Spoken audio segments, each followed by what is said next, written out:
te rappelles Bob Moran? Égaré dans la vallée infernale. C'était pas prévisible du tout. Je crois que c'est la réaction que tu obtiendras de 99,9% des gens si tu leur dis Bob Moran. Quand on a été jeune dans les années 80 comme moi ou dans les années 90 comme toi, on connaît surtout Bob Moran par le biais de la chanson d'Indochine sortie en 82. Les plus âgés, en revanche, se souviennent des BD, voire des romans dont elles sont adaptées. Car Bob Moran, c'est d'abord et avant tout le héros de 230 romans écrits entre 1953 et 2012 par un seul et même auteur belge, Henri Verne. Quand on connaît le héros par la chanson d'Indochine, comme c'est notre cas, on peut être surpris de découvrir qu'il n'existe qu'une seule adaptation animée de Bob Moran, et relativement tardive avec ça, 1998. L'aventurier fait pourtant tellement générique français d'animé des années 80. Ils ont dû se rendre compte au bout de 15 ans qu'ils avaient jamais fait de série animée pour aller avec cette chanson, alors ils ont comblé cette lacune par une série française de 26 épisodes, dans le style des séries d'aventure qui se faisaient à cette période comme Chris Colorado ou Malo Corrigan. Et donc du coup question, est-ce que la série animée a repris la chanson pour son générique? Oui et non, l'instrumental de l'aventurier, réinstrumenté pour l'occasion, est bien l'un des deux génériques de début, qu'on présente sur internet comme le générique français, mais n'est pas le générique principal, qui lui est présenté comme le générique international, mais qui colle légèrement mieux aux images et est repris au sein des épisodes. Néanmoins, ce générique secondaire, inspiré d'Indochine, est très péchu et permet aux spectateurs d'aborder l'épisode avec tout l'enthousiasme nécessaire. Je le préfère donc au générique principal, même s'il est bien aussi. Pour finir avec la chanson, une question se pose quand même. Bob Moran est présenté par les paroles comme le héros sans peur et sans reproche contre qui ses ennemis n'ont aucune chance et qui résout toutes les situations sans la moindre difficulté. Est-ce que ça ne présente pas le risque de donner une série un peu trop standard et bateau avec un personnage principal trop lisse qui ne se distingue pas assez pour intéresser le public? Et ben la série a décidé de laisser Henri Verne répondre lui-même à cette question.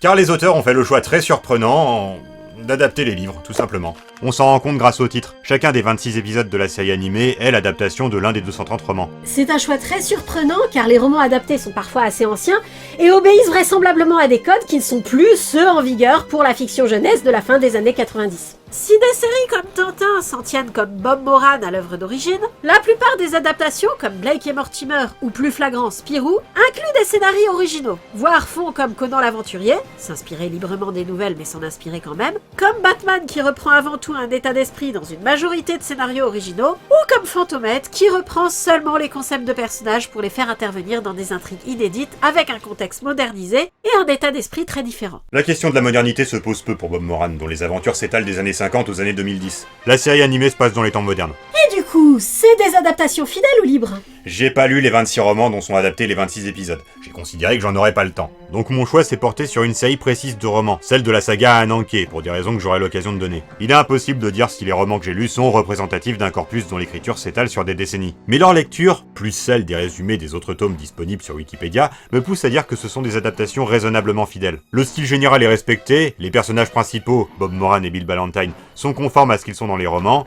Quant aux péripéties, elles sont reprises parfois à l'identique, parfois de manière similaire en modifiant le contexte ou certains détails, parfois lourdement remaniés pour mieux rendre en série animée, et parfois bien sûr supprimés, car il s'agit de faire tenir des romans de 200 pages en épisodes de 20 minutes. Certains résumés de Wikipédia donnent l'impression que certaines intrigues ont été très lourdement modifiées quand même. Mais dans ces cas, les points les plus importants sont repris, et l'intention générale du texte et de l'épisode a l'air d'être à peu près la même. Donc dans l'ensemble, surtout comparé à l'exemple de Conan l'Aventurier que tu as cité et dans lequel l'intention est totalement différente de celle de l'œuvre d'origine, je dirais que Bob Moran entre dans la catégorie des adaptations fidèles. En tout cas, s'en tenir au roman est un choix intéressant car comme tu l'as dit, ça permet à l'œuvre d'origine de répondre elle-même à la question « Bob Moran est-il un bon sujet de dessin animé ?» En fait, c'est raisonnable de penser que oui, car les Bob Moran sont des livres pour enfants. Enfin, des romans jeunesse publiés à la Bibliothèque Verte. Et même si les tomes que j'ai lus sont plus sérieux et contiennent plus de noirceur que les 6 compagnons ou les 3 jeunes détectives, je n'ai pas de problème particulier à croire que les deux s'adressent au même public. Ça donne une série assez simple et plutôt classique, avec un héros assez lisse et polyvalent pour être confronté à des situations diverses et variées. On pourrait donc penser que la série est standard et peu remarquable, mais plusieurs éléments surprennent quand on la regarde.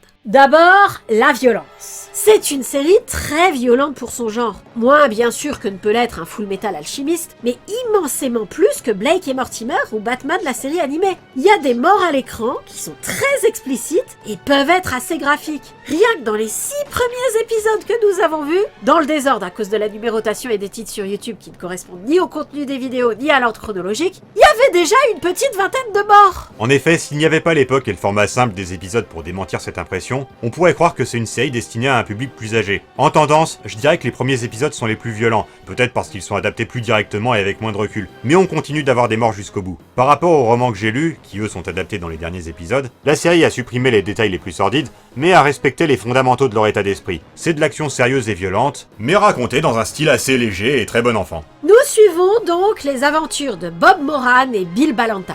Oui, c'est Tyne, pas Tine comme dans la chanson d'Indochine. La narration le précise, ça se prononce comme ça parce que Bill Ballantine est écossais. Un héros un peu générique et son sidekick roux écossais haut en couleur, ça serait pas un peu pompé sur Blake et Mortimer?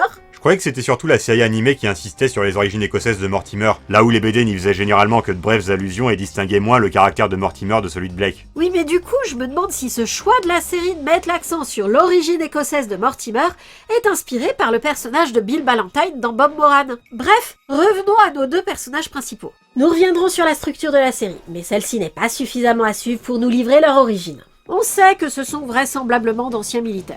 Bill Ballantine appelle Bob Moran commandant et le vouvoie, tandis que Bob Moran appelle Bill Ballantine Bill et le tutoie. S'il arrive quoi que ce soit, je compte sur toi pour les mener à bon port.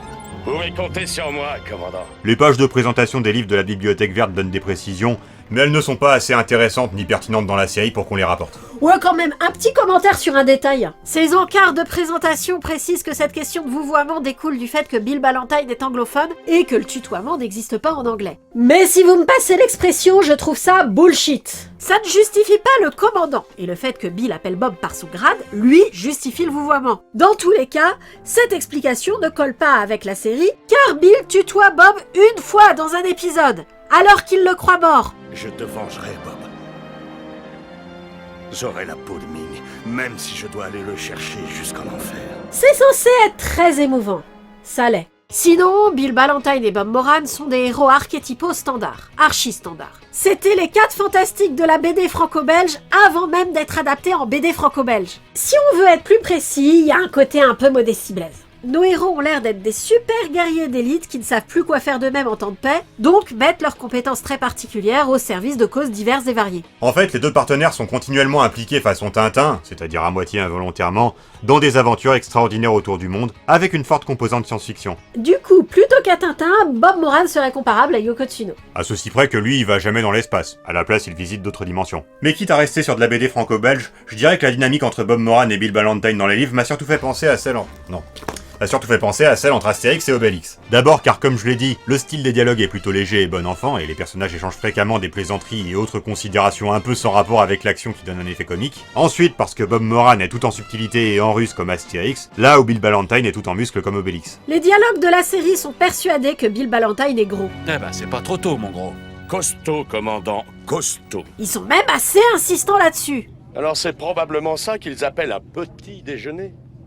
Console-toi, Bill. Tu vas être servi l'Inde est un pays à ta taille. Mais enfin, il est absolument pas gros. C'est Flagada Johnson en humain. C'est comme ça dans les livres aussi. Bill Ballantine reçoit des moqueries pour sa corpulence de géant. Mais bon, blague à part, la comparaison à Astérix et Obélix s'arrête à une légère connotation humoristique de leurs interactions. La série est sérieuse, donc Bill est un personnage bien plus équilibré qu'Obélix. Son principal atout est certes sa force, mais il est raisonnablement intelligent, c'est même lui qui fait le point culture sur les armes à feu. C'est un pistolet, pas un revolver. C'est un personnage très attachant du fait qu'il est moins évanescent que Bob Moran lui-même. C'est Bill qui aura des gimmicks du style se passionner subitement pour les tours de cartes, que la série n'oubliera pas forcément dans les épisodes suivants d'ailleurs, afin d'apporter la légèreté que Bob Moran serait trop solennel pour assurer seul. Il y a aussi l'idée que c'est un gentil géant. Allons, Bill, tu ne ferais pas de mal à une mouche. Ouais, à part quand il atomise des T-Rex au bazooka. Bob Moran paraît évanescent parce qu'il est un outil au service du scénario, qui réagit dans le sens du scénario comme un héros classique de BD franco-belge. Il s'inquiète quand les choses sont dangereuses, s'indigne quand elles sont injustes, se moque quand elles sont drôles, et a toujours la réaction qu'il faut quand il faut. À part qu'il lit en conduisant et qu'il fait l'idiot avec les machines à voyager dans le temps. Ouais bon, le coup de la machine à voyager dans le temps, on y reviendra plus tard. Ce qui est important à dire maintenant, c'est que concrètement, comme Bill, Bob Moran est conforme dans la série à ce que les livres disent de lui. Physiquement déjà, le livre dit de lui qu'il a les yeux gris, c'est bien le cas dans la série. Qu'il a une allure féline, c'est subjectif mais c'est également respecté. Il a, je cite, les doigts déformés par la pratique du karaté. La narration aime beaucoup cette expression. Dans la série, il porte souvent des gants. Ils ont pas dû savoir comment représenter ça avec le style graphique. Et surtout, il a un tic qui est de se passer la main dans les cheveux pour réfléchir. En effet, il le fait dans la série. Et en termes de personnalité, la chanson d'Indochine le décrit comme le héros parfait qui n'a jamais tort, jamais peur, réussit toujours tout et triomphe de tous ses ennemis sans difficulté. Dans la série, c'est effectivement un sacré Garistou, mais pas nécessairement beaucoup plus que Bill. Et il paraît trop gentil par rapport à ce qu'on imaginerait de la part d'un aventurier héros de roman des années 50, surtout dans un contexte où il y a des morts à la pelle. Est-ce que le personnage n'aurait pas été un peu édulcoré, idéalisé par la série ? Ah non, pas du tout. J'ai 2 choses à dire du Bob Moran des romans que j'ai lus. La première chose, c'est que c'est vraiment le Garistou d'entre les Garistou qui connaît tout sur tout et a tout vécu, et en plus il est nyctalope. Je le savais bien que t'étais une salope. Mais qu'il est malgré tout très humain dans la façon dont il est campé. Ordinairement, quand un héros un tant soit peu idéalisé a peur, c'est mis en scène de façon très dramatique, comme quelque chose de très sérieux. Quand un tel héros fait un cauchemar, c'est un cauchemar de compète, très symbolique, très grandiose. Bob Moran, lui, s'inquiète comme une personne normale, fait les cauchemars idiots de Monsieur Tout-le-Monde, se laisse parfois distraire par des bêtises, et peut parfois s'amuser du même genre de choses idiotes que vous et moi. Mais c'est quand même un Garistou, parce que ce relief que l'écriture parvient à lui donner, et qui est malheureusement plutôt absent de la série animée, ne change rien au fait que sa perfection trouve autant que faire se peut le moyen d'avoir le dernier mot dans le scénario. Et sur le fait qu'il soit étrangement gentil pour le héros d'histoire aussi violente. J'y viens, c'est mon deuxième point. Bob Moran, c'est Batman, ni plus ni moins. Il a un domaine de connaissances trop étendu pour un aventurier ordinaire. Il est aussi bien spécialiste en arts martiaux qu'en armes, qu'en botanique, qu'en poésie, comme l'est le meilleur détective du monde. Il se paye le culot de dire au coupable qu'il avait compris dès le début que c'était lui en exposant par le menu comment il l'a grillé. Ses ennemis sont des super vilains, ça on y reviendra. C'est un moraliste, il se fend d'un discours sur l'universalité des droits de l'homme pour justifier son refus d'importuner les gens chez eux, même alors qu'il est perdu dans une zone d'un monde parallèle rempli de loups-garous. Et surtout, il ne tue pas. De fait, il ne tue pas ses ennemis dans la série, malgré l'omniprésence de la mort dans certains épisodes. Cet état de fait n'est commenté qu'une fois, dans un épisode où il envisage de renoncer à son éthique et de tuer le grand méchant en représailles du meurtre apparent de Bill. Mais c'est pas un peu étrange de la part d'un ancien militaire ? En tout cas, dans les tomes d'Ananke, c'est un sujet que le texte prend vraiment très au sérieux. La mort en général est un sujet que le texte prend très au sérieux. Et le rapport de Bob Moran en particulier à la mort et au meurtre est un sujet qui est pris très au sérieux. Donc voilà. Contrairement à Batman, Bob Moran accepte l'idée que certaines situations imposent de tuer. Il philosophe occasionnellement sur le fait qu'il doit sa propre longévité au fait d'avoir tué dans sa vie. Il regrette parfois d'avoir provoqué la mort d'un allié en n'ayant pas tué un ennemi. Il se voit parfois reprocher d'avoir épargné son ennemi. Il tue quand il est convaincu que quoi qu'il arrive, quelqu'un va mourir. Il a horreur d'avoir à le faire, donc la plupart du temps il ne le fait pas. Mais quand il le fait, il ne se réfugie jamais derrière l'hypocrisie de l'accident. Il se sait suffisamment doué pour ne pas tuer par accident. Et là, j'en viens à une digression. Ne pas tuer, pour un personnage fictionnel sans super pouvoir, ça veut dire être capable de tirer dans le canon. Pardon ?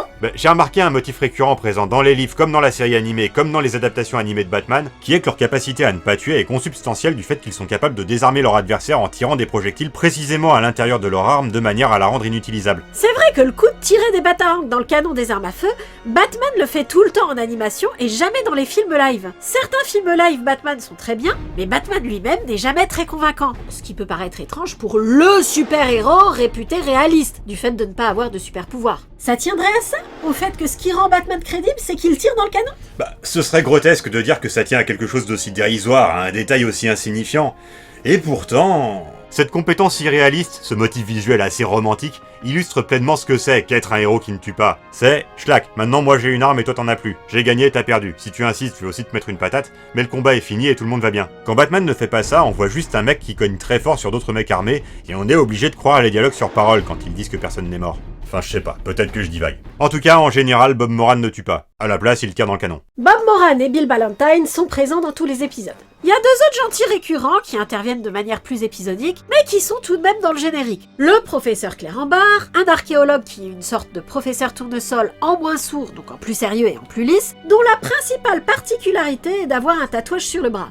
Aucune idée de si ça correspond à quelque chose dans les livres. Et Sophia Paramount, une journaliste qui sert parfois de demoiselle en détresse, parfois de coéquipière à Bob et Bill. Ces 2 personnages existent dans les livres, mais gagnent de l'importance dans la série par parcimonie scénaristique. Par exemple, dans la série animée, Clérambar apparaît à la fois dans Les Semeurs de Foudre et La Vapeur du Passé, tandis qu'autant dans le roman Les Semeurs de Foudre, c'est effectivement lui, autant dans La Vapeur du Passé, c'est un autre archéologue nommé Zokoyan. Mais bon, comme il n'y a pas tant d'épisodes que ça qui nécessitent un archéologue, il est loin d'être omniprésent dans la série. Quant à Sophia Paramount, elle remplace les innombrables d'innombrables demoiselles en détresse interchangeables des différents romans. De ce que j'ai vu, elle remplace parfois des personnages masculins en détresse. Pas la peine de s'attarder exagérément sur elle pour autant. Des 3 personnages féminins récurrents de la série, elle a beau être la plus présente, elle est celle qui a la personnalité la moins définie. C'est une journaliste à la Lois Lane, c'est-à-dire qu'elle n'hésite pas à se mettre en danger pour un scoop, quitte à ce que ça oblige Bob Moran à venir la sauver. Mais elle compense en étant courageuse et plutôt rompue aux arts martiaux. Donc elle reste crédible aux yeux du spectateur.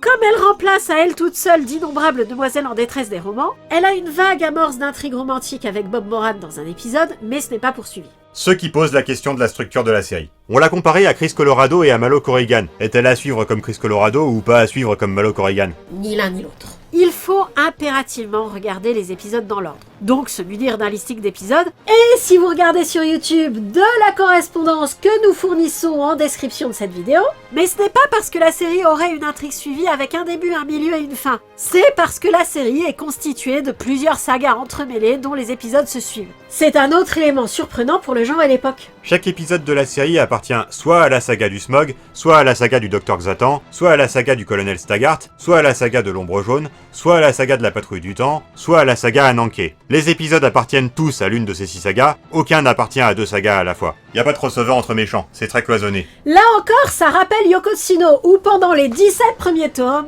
il n'y a rien en commun, à part le trio de héros principal, entre les albums de voyage dans l'espace, les albums de voyage dans le temps, et les albums d'enquête sur notre bonne vieille planète Terre, impliquant généralement des technologies sophistiquées en cours de développement par de grands industriels. Au point que j'étais persuadée que les albums de voyage dans l'espace se passaient à un autre moment de la vie de l'héroïne. Jusqu'à ce que Roger Leloup se mette à insérer des remarques à la fin des albums d'enquête pour prévenir que la prochaine aventure serait dans l'espace. Passé le tome 17, on renonce à ce cloisonnement. Et c'est aussi à peu près à la même période que la qualité de la série se dégrade drastiquement. Sans doute aucun rapport de cause à effet, mais ça m'empêche de déplorer l'absence de crossover dans Bob Moran. Les 6 intrigues n'ont pas la même ambiance, pas le même enjeu. Mais donc oui, c'est très cloisonné. À tel point que dans un épisode, un personnage attribue le problème du jour au Smog, une organisation terroriste internationale, et la seule raison apparente qu'il a de les soupçonner, c'est qu'il est lui-même un personnage de la saga du Smog, et seulement de la saga du Smog. Au sein d'une même saga, les épisodes ont tendance à se suivre. Il est impératif de voir les épisodes de l'Ombre Jaune et d'Ananke dans l'ordre, par exemple. Pour les autres sagas, ça l'est un peu moins. Mais quand même, regardez les épisodes dans l'ordre. Le fait que ces sagas soient à suivre crée une frustration.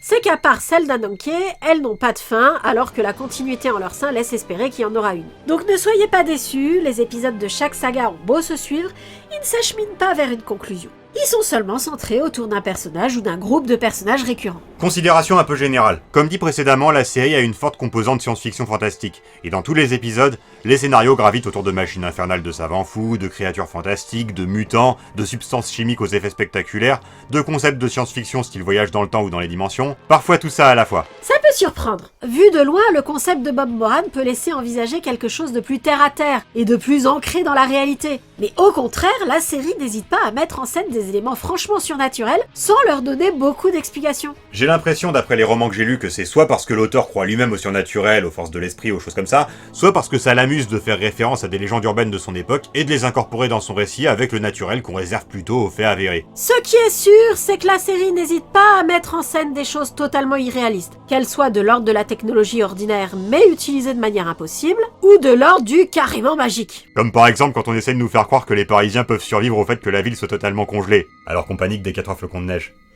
Bref, il ne faut pas espérer de la série qu'elle mette en scène des événements qui pourraient avoir lieu dans la réalité. Partant de cette considération générale, il y a des différences de registre selon les sagas. Les épisodes du Smog mettent en scène le Smog, qui est une organisation terroriste internationale qui vend ses services aux plus offrants. Autant dire que leur plan du jour peut avoir à peu près n'importe quel objectif. Dans ces épisodes, il peut aussi bien être question d'une machine permettant aux missiles d'emprunter des trous de verre, dont le dysfonctionnement provoque l'incursion d'une autre dimension dans la nôtre, que de la découverte de l'Atlantide, ou de provoquer une panique générale à New York à l'aide d'un gaz qui fait halluciner des dinosaures. Le point commun de ces épisodes, c'est 2 méchants récurrents membres de ce fameux Smog. Miss Ylang-Ylang, qui est une sorte de griffe rouge. Plutôt Catwoman, étant donné qu'il y a une tension amoureuse entre elle et Bob Moran, dont elle est l'égale au combat. Ça ne va pas très loin, on vous a prévenu que ces intrigues n'avaient pas de dénouement, c'est là pour l'ambiance. Et Orgonetz, qui est... le Joker. Vraiment. C'est un tueur à gages psychopathe increvable qui tire son efficacité du fait d'être prêt à tout, et qui a un sourire permanent. En fait, c'est parce que dans les romans, il a des dents en or. De toute façon, son sourire n'est au final pas ce qu'il y a de plus remarquable dans son physique. Ce qu'il y a de plus remarquable, c'est sa corpulence. Quand il a son impair, on a l'impression que c'est ça qui exagère ses épaules carrées, mais... non, il est réellement comme ça en dessous. Pas trop comme le Joker, du coup. Mais bref, vous voyez bien qu'on est sur des méchants hauts en couleur à la Batman. Vraiment, c'est criant. Et encore, le smog, c'est rien. Le docteur Xatan a encore plus un style de super vilain. Son concept, c'est juste qu'il cherche à conquérir le monde avec des machines dont le fonctionnement est basé sur la lumière, dont il est spécialiste. Ces machines peuvent faire tout et n'importe quoi, y compris tirer des rayons laser à tête chercheuse, reprogrammables après mise à feu. Il donne l'impression de mourir dans un épisode, mais réapparaît ensuite. Et oui, c'est volontaire et commenté si son nom ressemble à Satan. Un de ses prénoms est Athanase, ce qui est presque une sorte d'anagramme de Satan aussi. Henry Verne n'a pas toujours cherché à être subtil. L'un des épisodes de cette saga, Opération Wolf, est l'occasion d'un bref flashback sur le passé commun de Bob Moran, Bill Ballantine et un autre type. Mais c'est pas très clair. L'épisode en général n'est pas très clair. En fait, il y a quelques épisodes comme ça, pas seulement avec le Dr Xatan, qui paraissent un peu fouillis, comme s'ils avaient été adaptés avec moins de compétences que les autres et sont, du coup, difficiles à suivre. Celui des 3 petits singes, notamment, qui n'est pas un épisode du singe, l'épisode du singe, c'est les dents du tigre. Bref, l'épisode des 3 petits singes est difficile à suivre, car il y a beaucoup de factions impliquées qui poursuivent des buts un peu nébuleux. C'est aussi un des premiers épisodes, et un épisode avec beaucoup de morts. Donc je pense que c'est un de ceux pour lesquels le travail de simplification des romans a été le moins bien fait. C'est un épisode du colonel Staggart. La violence y est plutôt appropriée, car le colonel Staggart est une sorte de nazi. Il veut éliminer l'homme moderne décadent de la surface de la Terre pour le remplacer par un homme nouveau, vierge des souillures de la société du XXe siècle, et répondant à une sorte d'idéal physique et hygiénique qui fait penser à celui des Romains. Concrètement, il détourne des super biotechnologies ou assimilées pour en faire des armes au service de son projet. C'est surtout le caméléon de Spider-Man dans sa version des premiers comics. On ne connaît pas son vrai visage car il porte d'innombrables masques en caoutchouc qui lui permettent de s'infiltrer partout et de s'enfuir à la fin des épisodes. Il est reconnaissable par les personnages à sa voix et par le spectateur à sa voix, mais surtout à ses yeux verrons. Il en a un bleu et un vert. Le style visuel de la série a beau être schématique, il est suffisamment détaillé pour ça. Soumettre le monde pour combattre les méfaits de la modernité, c'est aussi l'objectif de l'Ombre Jaune. Ah oui, mais l'Ombre Jaune a une envergure tout à fait différente de celle des autres méchants. Il est le méchant principal de la série au sens où il apparaît dans le générique, où il est le plus approfondi, et où sa relation avec Bob Moran est la plus fouillée. Les personnages sont globalement plus fouillés dans les épisodes de l'Ombre Jaune. C'est principalement dans ceux-là que Bob Moran rouspète quand Bill l'appelle commandant. Il ne me reste qu'une balle, commandant. Arrête de m'appeler commandant, tu veux... Il le fait aussi une fois dans la saga Ananké, mais pas dans les autres. Donc c'est assez clair que les épisodes de l'Ombre Jaune sont ceux qui ont été le plus pris au sérieux en termes d'écriture. Quant à l'Ombre Jaune lui-même, n'y allons pas par 4 chemins. C'est Ra's al Ghul. C'est vraiment Ra's al Ghul. Son but est d'obliger l'humanité à renoncer à la technologie pour vivre en harmonie avec la nature et cesser de dégrader l'environnement. Il respecte Bob Moran et voudrait que ce dernier le rejoigne. Moran soutient sa cause mais désapprouve ses méthodes. L'Ombre Jaune porte sur lui un appareil qui lui permet de ressusciter quand il meurt en créant un clone de lui-même. Il a une nièce qui s'appelle Tanya, qui, dans les romans, est amoureuse de Bob Moran et qui est déchirée entre sa loyauté envers son oncle Calem et qu'il aime et son éthique qui la pousse à trahir celui qui l'a élevé. C'est Ra's al Ghul. Troublant en effet. Le personnage de l'Ombre Jaune a été créé en 1959. Le roman où on découvre sa méthode de résurrection date de 1960. Ra's al Ghul, quant à lui, date de 1971. Ces personnages me paraissent trop similaires et leurs relations avec leurs héros respectifs trop semblables pour que ce soit une coïncidence. Je trouve probable que Denny O'Neil, le scénariste qui a créé le personnage de Ra's al Ghul et qui était également romancier, se soit inspiré de l'Ombre Jaune pour Ra's al Ghul. Son nom est Ming. L'Ombre Jaune est son nom de super vilain. Dans la série animée, il serait le descendant de Gengis Khan, voire Gengis Khan en personne qui aurait traversé les âges en trouvant le moyen de vivre éternellement. C'est volontairement flou. Une aura de mystère entoure l'Ombre Jaune, une aura surnaturelle même, puisqu'il a des pouvoirs hypnotiques et des serviteurs monstrueux sur lesquels la série ne donnera jamais d'explication. Il est digne, sérieux et mesuré en toutes circonstances. Comme dit précédemment, c'est lui que Bob Moran envisage de tuer dans un épisode pour venger la mort de Bill, puis que Bill cherche à tuer pour venger la mort de Bob. Pourtant, l'estime que Ming a pour Bob Moran provient du fait que Moran lui a sauvé la vie lors de leur première confrontation. Ignorant que Ming peut ressusciter quand il meurt, Bob Moran lui fait un garrot lorsqu'une statue lui tranche la main. La prothèse sinistre que l'Ombre Jaune portera par la suite, puisque quand il ressuscite dans l'état où il est mort, donc sans sa main, est autant le symbole du super vilain qu'un rappel de sa relation compliquée avec notre héros. À en croire les résumés des romans, la série animée a modifié des détails. Par exemple, dans les romans, Ming se dit descendant non pas de Gengis Khan mais de Ming Taitsu, de la dynastie Ming, et être vieux de plusieurs siècles. Là encore, Ra's al Ghul. Il est décrit comme très grand, comme dans le dessin animé, mais très maigre, contrairement au dessin animé. Bon sinon, il est jaune. et il s'appelle l'Ombre Jaune. La justification fournie à Snow est parce que l'ombre représente le combat féroce qu'il livre pour arriver à ses fins, auquel succédera le jaune de la lumière. C'est clairement du bullshit. Il est assez évident que le choix de ce nom est une référence au fait qu'il est asiatique. Que l'auteur ait songé à donner une autre justification donne à croire qu'il y a un certain second degré dans ce choix, mais ça pose une question plus générale. Ce sont des romans assez anciens. Dans les BD Tintin et Blake et Mortimer, auxquels on a comparé Bob Moran, le style globe-trotter aventurier va de pair avec une tonalité colonialiste qui pouvait être spontanée pour des auteurs de l'époque, donc aurait toutes les raisons d'être présente dans les livres Bob Moran où les héros voyagent également de par le monde. C'est le cas ? Ça m'a pas du tout semblé être le cas dans les romans que j'ai lus, mais ceux-ci datent des années 70 et se passent dans un monde parallèle, ce qui ne permet pas de juger si cette tonalité est présente dans le reste de l'œuvre. De plus, même si l'exotisme des destinations fait partie du charme de la série, on l'a dit, le cœur des intrigues c'est le fantastique. D'ailleurs, la saga Ananke combine les deux. Dans tous les cas, cette tonalité colonialiste nous a paru totalement absente du dessin animé Bob Moran. C'est juste que l'Ombre Jaune s'appelle l'Ombre Jaune, et est jaune. Comme sa nièce, mais contrairement à Miss Ilang. Pour ce qui est des destinations exotiques, la série trouve une astuce comparable à celle d'Hergé pour en avoir tout en esquivant les écueils susnommés. Elle en trouve même deux, dans les deux sagas qui ne sont pas centrées sur un méchant précis. Voyager dans un monde parallèle et voyager dans le temps. On en arrive donc aux épisodes de la Patrouille du Temps. Ah, la Patrouille du Temps. Parlons-en de la Patrouille du Temps. Ce ne sont pas des méchants du tout, au contraire, mais ce sont d'incroyables fumistes. Ils font un peu penser à la brigade de contrôle du voyage dans le temps de Spirou dans l'horloger de la comète. Mais ce sont pas du tout des forces de l'ordre. Ce sont des archéologues du futur venus étudier le passé. Ils rencontrent Bob Moran dans un épisode où un savant du présent invente une machine à voyage dans le temps et se retrouve coincé au Crétacé, mais Bob gagne vraiment leur confiance lorsqu'il les sauve d'une bande de complotistes qui les prend pour des extraterrestres. Après, ils envoient Bob Moran faire leur boulot. Ou alors, ils laissent leur vaisseau avec la clé de contact dessus pendant leur pause déjeuner de manière à ce que Bob Moran le trouve et parient entre eux sur ce qu'il va en faire. Je suis sérieuse! Et Bob Moran juge opportun de jouer avec et de mettre le bazar au Moyen-Âge. Toute série pas complètement à suivre se doit d'avoir un épisode écrit par le collégien qui faisait son stage de 3ème dans la boîte de prod. Dans Bob Moran, c'est l'épée du paladin. Bon, blague à part, d'après résumé, les bizarreries de cet épisode tiennent à ce qu'à l'origine, le roman n'impliquait pas la patrouille du temps, mais le savant susmentionné qui s'était retrouvé coincé au Crétacé à cause de sa propre machine à voyager dans le temps. Mais quand même, c'est vrai qu'avec leur côté détaché et leur trop grande confiance en leur technologie, les agents de la patrouille du temps passent vraiment pour des crétins.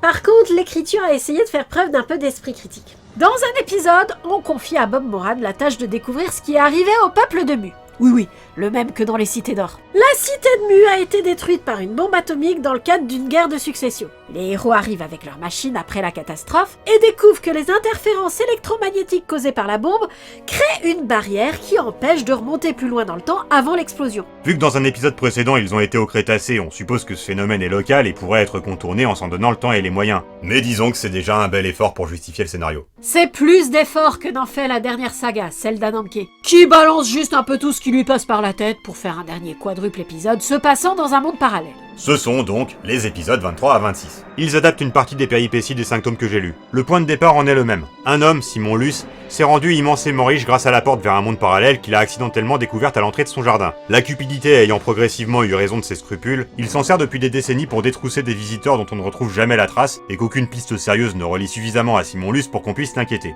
Il aurait vécu une vie entière de larcin s'il n'avait employé sa méthode habituelle pour dérober un diamant à l'oncle de Sophia Paramount, au père de Florence Rovensky dans le livre, s'il n'avait pas ensuite fait disparaître Sophia, Florence dans le livre, venu enquêter chez lui sur la disparition de son parent, et si Bob Moran et Bill Ballantine, plus tenaces que n'importe quels enquêteurs, n'étaient pas venus s'en mêler. Simon Luce, Bob et Bill empruntent accidentellement le portail. Ils y découvrent progressivement que le dit portail ne s'emprunte que dans un sens et qu'il leur faut, pour revenir dans leur monde, franchir d'autres portails du même genre jusqu'à tomber, si Dieu le veut, sur celui permettant de quitter ce monde pourri. Ce monde pourri, c'est Ananke, fatalité en grec.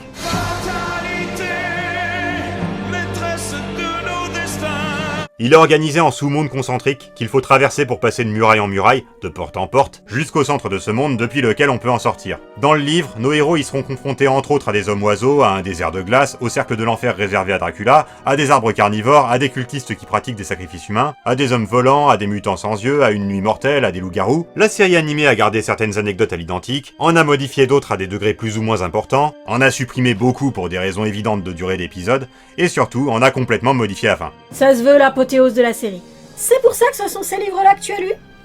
Oui et non. Oui, au sens où effectivement, on sent que c'est censé être le point culminant de la série, le magnum opus de l'auteur, et non au sens où, à cet égard, c'est vrai que c'est plutôt pas mal, mais c'est décevant. C'est décevant parce que ça paraît un peu brouillon, fouillis, en dessous de son potentiel. Et donc c'est pas que j'ai voulu lire l'apothéose de la série de romans, c'est que j'ai voulu voir si ce que ça donnait dans la série découlait d'un problème d'adaptation. Car ainsi on aurait réellement pu déterminer comment les auteurs de la série avaient choisi de traiter les livres. Alors, la saga Ananké est effectivement meilleure dans les livres, mais seulement dans l'ensemble, il y a des idées que j'ai trouvées meilleures dans la série, et surtout c'est meilleur principalement parce que c'est plus long donc plus complexe. L'étrangeté de certains détails du dessin animé vient du fait qu'on a supprimé beaucoup de péripéties, mais c'est anecdotique. Dans l'ensemble, sur le côté brouillon et fouillis, les livres et la série sont kiff-kiff. Je ne prends qu'un exemple. Quand les héros arrivent dans la première section d'Ananké, avec les hommes-oiseaux, on retrouve Sophia Paramount sans explication aux côtés du chef de ces créatures, sans savoir comment elle a pu obtenir un statut spécial auprès d'elle, là où tous les autres humains sont traités en esclaves et de la même façon. Bah c'est pas plus expliqué dans le livre que dans l'épisode. C'est peut-être l'éditeur qui a censuré quelque chose. sur le fond, est-ce qu'il y a un point commun entre les différentes libertés prises par rapport au livre? Il y en a deux. Celui de rendre le scénario plus simple, comme j'ai dit, et celui de le rendre un petit peu moins violent. Je donne encore une fois un exemple. À un moment donné, Bob Moran est séparé des autres et se retrouve aux prises avec un peuple qui pratique des sacrifices humains, qui plus précisément tue systématiquement ses enfants. Certains sont parvenus à s'enfuir et ont fondé leur propre tribu. Dans le livre, ces gens sont réellement des fanatiques, qui en sont venus au fil du temps à détruire leur propre civilisation au nom de leurs croyances. Ils ne sont plus qu'une grosse quinzaine, et après l'intervention de Bob Moran, il ne reste plus que des femmes. La zone d'Ananké qu'elles occupent est certes assez vaste pour subvenir à tous leurs besoins, mais elle a été isolée du reste du monde par un éboulement. Ce peuple est donc fichu. Alors que dans le dessin animé, d'une part, les sacrifices ne concernent pas spécialement les enfants, d'ailleurs la tribu d'enfants est une tribu de créatures non humaines, pas d'enfants issus du peuple de cultistes, et d'autre part, les citoyens sont manipulés par leur chef qui utilise une sorte d'automate qui font passer pour un dieu. Une fois la supercherie mise au jour par Bob Moran, les citoyens se retournent contre leur chef et tous finit plutôt bien. Il y a un côté un peu rare qu'on retrouve d'ailleurs dans l'ensemble de la saga, puisqu'il s'agit toujours de libérer un peuple d'une forme d'oppression. Cette homogénéité thématique est donc moins présente dans les livres. Mais comme je l'ai dit, l'énorme différence, c'est la fin. Dans le livre, après une ultime épreuve où Bob et Bill doivent renoncer d'eux-mêmes à vivre éternellement dans l'illusion d'avoir exaucé leur vœu plus cher, et où Florence doit résister à la tentation de passer l'éternité à faire du shopping, je déconne pas. Ils passent une dernière porte et se retrouvent à nouveau dans leur monde. Enfin, alors, bon, on laisse de côté le coup du shopping si vous voulez bien. Alors, je sais qu'on a dit du bien de la fin de Jumanji dont la simplicité fait la force, mais là, c'est juste décevant. Dans la série animée, les héros rencontrent le maître d'Ananké, qui ressemble un peu au magicien dans Jace et les Conquérants de la Lumière. Celui-ci veut que Bob Moran reste sur Ananké pour lui succéder en tant que maître des lieux, et Bill a une intrigue romantique avec la fille de ce personnage. Vous voyez le tableau. Il y a un côté Riven aussi, avec un monde d'énigmes au centre duquel se cache un chef d'orchestre. Son absence des livres est d'autant plus étrange que Bob Moran y fait très tôt l'hypothèse que les pièges de ce monde sont le fruit d'une volonté consciente de tester les prisonniers et de les faire tourner en bourrique. Bizarre qu'Henri Verne ait abandonné cette idée en cours de route. Enfin, abandonné...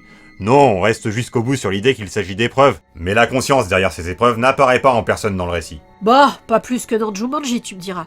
Mais en tout cas, la fin de la série animée est meilleure que celle des livres Ananké. Alors, le titre du dernier épisode, La dernière rosace, est en fait celui d'une nouvelle se passant après Les plaines d'Ananké, qui est le dernier roman d'Ananké. Mais l'intrigue de La dernière rosace, la nouvelle, ne semble pas impliquer de près ou de loin ce fameux personnage qu'on évoquait. La dernière rosace est d'ailleurs apparemment le seul épisode à ne pas avoir pour titre celui du roman qu'il adapte. En termes de style visuel, la série peut facilement passer inaperçue, car le chara-design et l'animation sont assez typiques de ce qui se faisait à cette époque dans le genre action-aventure. C'est-à-dire un style plutôt schématique, mais quand même assez détaillé pour les besoins d'une série sérieuse, qui est perméable à d'assez bonnes trouvailles visuelles. L'animation est plutôt convaincante également, mais n'est pas à l'abri d'une faute de raccord par-ci par-là.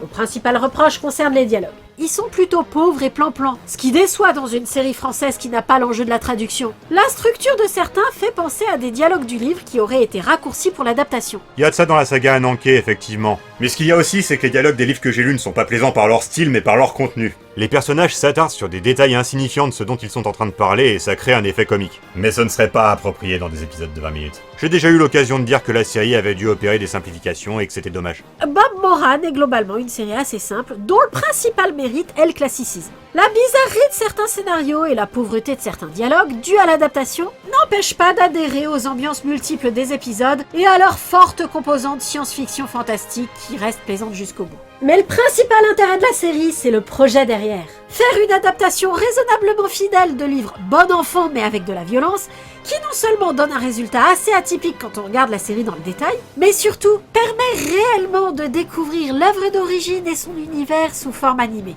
Pour avoir mené à bien ce projet inattendu, Bob Moran mérite qu'on s'en souvienne.